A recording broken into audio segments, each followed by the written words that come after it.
সাকিব আল হাসান ফিরছেন বাংলাদেশে। সাকিব আল হাসানকে আবারও দেখা যাবে বাংলাদেশ জাতীয় ক্রিকেট দলের জার্সিতে। ডিসিশন ফাইনাল, সবকিছু চূড়ান্ত হয়ে গেছে। বাংলাদেশ ক্রিকেট বোর্ড এই ক্ষেত্রে খুবই প্রোঅ্যাক্টিভ রোল প্লে করেছে। বাংলাদেশ সরকারও গ্রিন সিগন্যাল দিয়ে দিয়েছে। ফলে আগামী 11ই মার্চ থেকে পাকিস্তানের বিপক্ষে যে ওয়ানডে সিরিজ বাংলাদেশের, সেইখানটাতেই মিরপুরের হোম অফ ক্রিকেটে বাংলাদেশের ক্রিকেট ইতিহাসের সর্বকালের সেরা ক্রিকেটার সাকিব আল হাসানকে আবারও তার প্রিয় 75 নম্বর জার্সিতে ব্যাটিং করতে দেখা যাবে, বোলিং করতে দেখা যাবে, ফিল্ডিং করতে দেখা যাবে।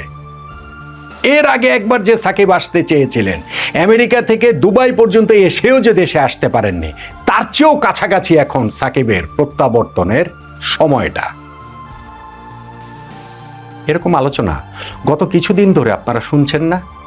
গত এক মাস ধরে, ধরেন 24শে জানুয়ারি থেকে শুরু করে আজকে 27শে ফেব্রুয়ারি পর্যন্ত বিভিন্ন কোয়ার্টার থেকে, বাংলাদেশ ক্রিকেট বোর্ডের বিভিন্ন ডিরেক্টরদের মুখ থেকে, বাংলাদেশ সরকারের মুখপাত্রের কাছ থেকে, বিভিন্ন গণমাধ্যমে। আসলেই কি তাই? সাকিব আল হাসানের আশাটা কি এতটাই নিশ্চিত? আগামী 11ই মার্চ থেকে যেহেতু পাকিস্তানের বিপক্ষে ওয়ানডে সিরিজ, সেই সিদ্ধান্তটা তো খুব দ্রুতই নিতে হবে। সাকিবের ফেরা কিংবা সাকিবের না ফেরা হয়তোবা আগামী এক সপ্তাহ ম্যাক্সিমাম, এর মধ্যে চূড়ান্ত সিদ্ধান্ত হতেই হবে। সাকিব কি বাংলাদেশ ক্রিকেটে ফিরছেন? ফেরার ঠিক কতটা কাছাকাছি তিনি আছেন? কত পার্সেন্ট চান্স তার বাংলাদেশে প্রত্যাবর্তন করার, বাংলাদেশের জার্সিতে আবার খেলার, তা নিয়ে একটু আলোচনা করতে চাই। দেখুন, বাংলাদেশ ক্রিকেট নিয়েই তো আমি মূলত আলোচনা করি, বা যে কোনো ক্রিকেট সংক্রান্ত আলোচনার জায়গাটাই আমার থাকে বেশিরভাগ কন্টেন্ট জুড়ে। এবং যে কোনো কিছুতেই আমার একটা স্ট্যান্ড থাকে, আমার একটা অবস্থান থাকে। যেমন ওয়ার্ল্ড কাপ ক্রিকেটে বাংলাদেশে খেলতে যাওয়া উচিত কি উচিত না, আমার খুব ক্লিয়ার স্ট্যান্ড ছিল, বাংলাদেশের খেলতে যাওয়া উচিত, যেটা আমি এখনও মনে করি অবশ্যই বাংলাদেশে খেলতে যাওয়াটা উচিত ছিল। ঠিক তেমনিভাবে সাকিব আল হাসান বাংলাদেশের জার্সিতে আবার ফিরবেন, বাংলাদেশে তিনি আবার আসবেন, সেইখানটাতে আমার স্ট্যান্ডটাও ক্লিয়ার। আমি অবশ্যই চাই সাকিব যেন আসেন। আমি অবশ্যই চাই সাকিব আবার বাংলাদেশের মাটিতে তার এই দীর্ঘ নির্বাসন কাটিয়ে ফেরেন। আমি অবশ্যই চাই সাকিব বাংলাদেশ ক্রিকেটে এখনও যেন কন্ট্রিবিউট করেন, এবং সেই সামর্থ্যের জায়গাটা তার রয়েছে। একটা সিরিজের জন্য না, বিদায়ী সিরিজের জন্য না। আমি এখনও মনে করি যে আমাদের ক্রিকেটের যে অবস্থা, তাতে একটা সিগনিফিকেন্ট সময়, অন্তত পক্ষে 2027 ওয়ানডে বিশ্বকাপ পর্যন্ত সাকিব এই দলটাতে কন্ট্রিবিউট করার যোগ্যতাটা রাখেন। এটা হচ্ছে গিয়ে আমার স্ট্যান্ড, এটা হচ্ছে গিয়ে আমার চাওয়া। কিন্তু বাস্তবতা কি বলছে? বাস্তবতা সাকিবের এই আশার পক্ষে অনুমোদনটা কতটা দিচ্ছে? আমি বলছিলাম মাসখানেকেরও বেশি সময় ধরে এই সাকিব আল হাসান কেন্দ্রিক আলোচনার জায়গাটা চলছে, এবং বিভিন্ন ইতিবাচক কথাবার্তা বলা হচ্ছে। সেই ইতিবাচক কথাবার্তা 24শে জানুয়ারি শুরু হয়েছিল। সেই শুরুটা কিভাবে হয়েছিল সেই প্রেক্ষাপটটা আমরা জানি। বাংলাদেশ ক্রিকেট বোর্ড তাদের মিটিং শেষে এসে মিডিয়াতে বলে দিলেন যে সাকিবকে আমরা ফেরাচ্ছি, ফেরাতে চাই, আমাদের মনোভাবটা সেই রকম। কারণ ওই দিনই বাংলাদেশের যে ওয়ার্ল্ড কাপ টি20 আমরা খেলছি না, সেই সিদ্ধান্তটা হয়েছে। মানুষের দৃষ্টি ঘোরানোর জন্য তারা ওই কাজটা করেছেন। ক্লিয়ারলি আমি তখনও সেটা বলেছি, আমি এখনও সেটা বিশ্বাস করি, এবং আমি তখনও বলছিলাম, আমি এখনও বলছি যে ওই সময় বাংলাদেশ ক্রিকেট বোর্ডের সেটা ছিল স্ট্যান্ডবাজি। এই ডিসিশন তাদের না, এই ডিসিশন বাংলাদেশ সরকারের। এবং তারা ক্লিয়ারলি জানতেন যে 24শে জানুয়ারি তারা এই কথা বলছেন, 12ই ফেব্রুয়ারি জাতীয় সংসদ নির্বাচন। ফলে ওই নির্বাচনের আগের যেই সরকার, সেই সরকারটা তো অন্তর্বর্তীকালীন সরকার তো আর সিদ্ধান্ত দিতে পারবে না সাকিব ফিরবেন কি ফিরবেন না। সাকিব তো ফেরেননি তাদের সময়। সাকিব তো আমেরিকা থেকে দুবাই পর্যন্ত চলে এসেও দেশে ঢুকতে পারেননি দক্ষিণ আফ্রিকার বিপক্ষে সেই বিদায়ী টেস্ট খেলার যে তার আকাঙ্ক্ষা, সেটা পূরণ করার জন্য। ফলে নতুন সরকারকেই সেই সিদ্ধান্তটা নিতে হবে। নতুন সরকার যখন গঠিত হলো, এই যে গত প্রায় এই যে সপ্তাহখানেক 2 সপ্তাহ সময় ধরে, এই সময়টার মধ্যেও আমরা কিন্তু দেখছি যে ক্রিকেট বোর্ডের ডিরেক্টররা বিভিন্ন জায়গায় যখন গণমাধ্যমে কথাবার্তা বলছেন, তারা বলছেন তাদের ওই পজিটিভ মনোভাবের কথা, যে না, আমরা সাকিবকে ফেরাতে চাই।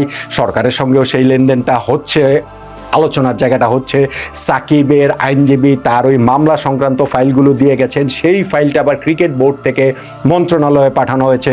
যুব ক্রীড়া মন্ত্রণালয়ের প্রতিমন্ত্রী আমিনুল হক তিনিও সাকিবের সম্পর্কে বিভিন্ন সময় ইতিবাচক কথাবার্তা বলেছেন। ফলে মানুষের মধ্যেও একটা আশাবাদের জায়গা তৈরি হয়েছে যে সাকিব বোধহয় সহসাই বাংলাদেশ ক্রিকেটে ফিরছেন। কিন্তু আমার কাছে জিনিসটা অত সহজ মনে হয় না।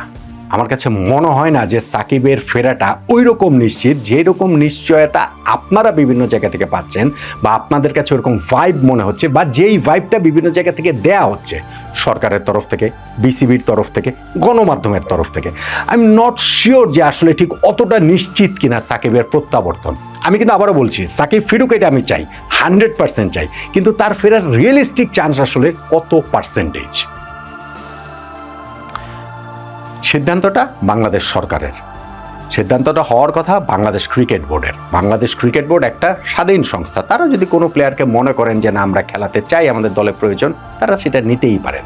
কিন্তু বাংলাদেশের মতো দেশে এইরকম সিদ্ধান্তের ক্ষেত্রে সরকারের সিদ্ধান্তটাই চূড়ান্ত কথা।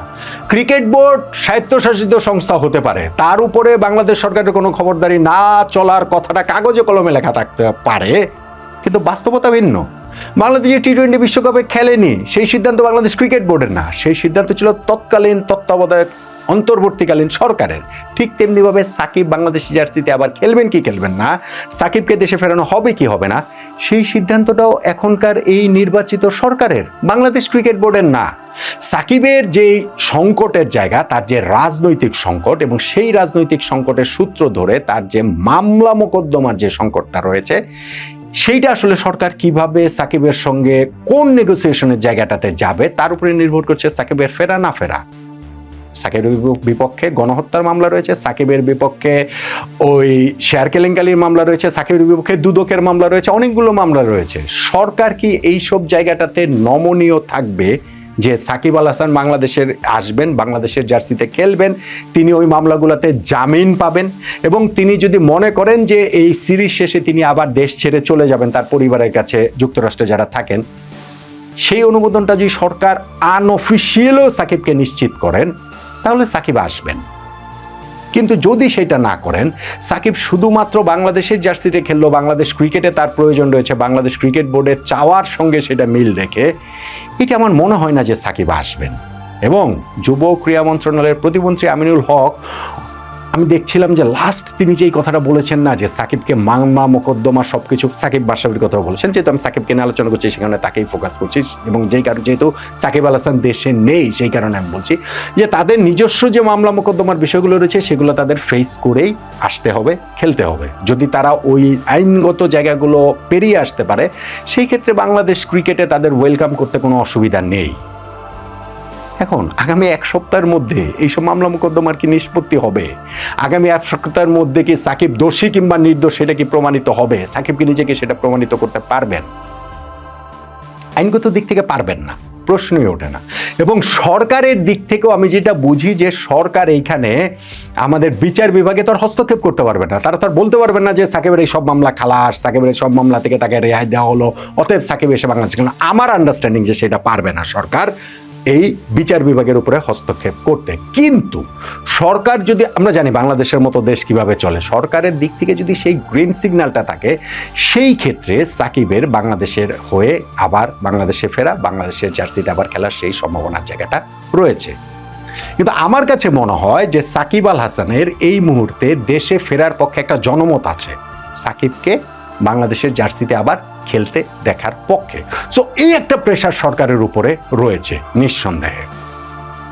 কিন্তু এই মামলা মোকদ্দমা সবকিছু সরকার কতটা সাকিবকে সহায়তা করবেন, কতটা গ্রিন সিগন্যাল দিবেন, এবং সেইটা মেনে সাকিব কতটা আশার ক্ষেত্রে, মানে সাকিবের আশাটা নিশ্চিত হবে, আমি কিন্তু সত্যিকার অর্থে নিশ্চিত না। আমি অ্যাবসলিউটলি নিশ্চিত না। আমি আপনাদেরকে বলতে পারি আমি নিশ্চিত, আমি আপনাদেরকে বলতে পারি যে সাকিব চলে আসছেন, ডিসিশন ফাইনাল, একেবারে 1 তারিখে আসবেন, 3 তারিখে আসবেন, মার্চের ফার্স্ট উইকে আসবেন, 8 তারিখে আসবেন, এসেই খেলতে শুরু করবেন। আর সাকিব ওইখানটাতে আমেরিকাতে প্র্যাকটিস করা শুরু করে দিয়েছেন, ওয়ানডে যেহেতু অনেকদিন ধরে খেলেন না, ওয়ানডের জন্য ফিটনেস বাড়াচ্ছেন। এগুলো বলে আপনাদেরকে একটুখানি বোকা বানানো হয়। সেই বোকা হয়তো বা আমাদের ক্রিকেটের বিভিন্ন স্টেক হোল্ডার সেটা মানে বিভিন্ন জায়গা থেকে সেটা করাচ্ছে, আমি সেটা করতে যাচ্ছি না। আমার আন্ডারস্ট্যান্ডিং হচ্ছে গিয়ে সাকিব আল হাসানের বাংলাদেশে প্রত্যাবর্তন এবং বাংলাদেশের জার্সিতে তার আবার খেলতে দেখার সম্ভাবনা, খেলতে দেখতে তাকে চাই কিনা পাকিস্তানের বিপক্ষে সিরিজে, আমার স্ট্যান্ড আমি 100% চাই। কিন্তু সাকিবকে আসবেন, শেষ পর্যন্ত তার আশা হবে সরকারের গ্রিন সিগন্যাল, বিসিবি এখানে কিছু না, বিসিবি উৎপাদ, সরকারের গ্রিন সিগন্যাল এবং সাকিবের মাঝখানে এই পুরো জিনিসটা হচ্ছে। বিসিবি বড় জোর এখানে লিয়াজও করতে পারে, এর চেয়ে বেশি কিছু না। তাদেরকে সে কারণেই দুধভাত বললাম। তারা নিজেদের জনপ্রিয়তা বাড়ানোর জন্যই আর কি একটু সাকিব, যেহেতু জনমত সাকিবের ফেরার পক্ষে, ওই জন্য একটু পকেটে কথাবার্তা বলছে। আবার সময় ঘুরে গেলে আবার তারা মানে পোল্টে দিতেও তাদের টাইম লাগবে না। ভাই বগুড়া স্টেডিয়ামে দেখেছি না, সাকিব সাকিব মানে হচ্ছে গিয়ে চ্যান্ট হচ্ছে গিয়ে স্লোগান উঠছে, সেইটা বাংলাদেশ ক্রিকেট বোর্ডের যে অফিসিয়াল ফেসবুক পেজ, সেইখানে ওই ভিডিও আপলোড করা হচ্ছে, ক্যাপশন দেওয়া হচ্ছে যে এই মোমেন্টের জন্য কিভাবে ইগারলি সবাই আমাদের ক্রিকেট প্রেমী মানুষরা অপেক্ষা করে আছেন। অথচ এই কিছুদিন আগেই না সাকিব আল হাসানের পোস্টার নিয়ে স্টেডিয়ামে ঢোকার সময় সেটা ছিঁড়ে ফেলা হয়েছে, দর্শকদের সেগুলো নিয়ে ঢুকতে দেওয়া হয়নি, দর্শকদের সেই পোস্টার ছিঁড়ে ফেলা হয়েছে। এগুলো ঘটনা ঘটেছে না? ফলে ক্রিকেট বোর্ড এখন যেটা করছে সেটা জনমতের হাওয়ায় ভেসে তারা জাস্ট একটু খালি জনপ্রিয় হবার জন্য এই কাজটা তারা করছে।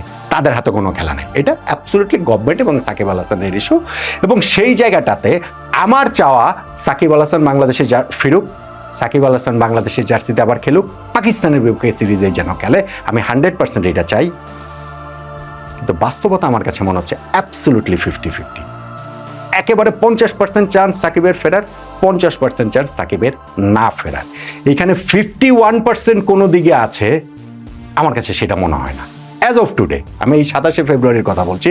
ইনফ্যাক্ট এই পুরোটা সময় জুড়ে আমার কাছে কখনোই মনে হয়নি যে সাকিব আল হাসান ফিরছেনই। হ্যাঁ, অবশ্যই তার ওই যে আইনজীবীরা ওই ফাইলগুলো ক্রিকেট বোর্ডে রেডি করে দিয়েছেন, সেইটা মন্ত্রণালয়ে পাঠানো হয়েছে, গভর্নমেন্ট এই ব্যাপারে হচ্ছে গিয়ে একটু মানে কি বলে চলে যে আলাদা করে দেখবেন সেরকম একটা জায়গা তৈরি হয়েছে। কিন্তু এই সব কিছুর পরও আমার কাছে মনে হয় সাকিব আল হাসানের বাংলাদেশের ফেরা এবং বাংলাদেশের জার্সিতে আবারও তাকে পাকিস্তানের বিপক্ষে দেখা যাওয়ার সম্ভাবনা আমার কাছে মনে হয় 50-50, অ্যাবসলিউটলি 50-50। কিন্তু আমি 100% চাই সাকিব ফিরুন, এবং আমি 100% জানি সাকিব আল হাসানকে আবার বাংলাদেশের জার্সিতে দেখা যাবে, যাবে। পাকিস্তানের বিপক্ষে সিরিজে যদি সেটা নাও হয়, আবারও সাকিব আল হাসানকে বাংলাদেশের জার্সিতে অবশ্যই দেখা যাবে বলে আমি 100% মনে করি। আপনার মতামতটা জানাতে পারেন।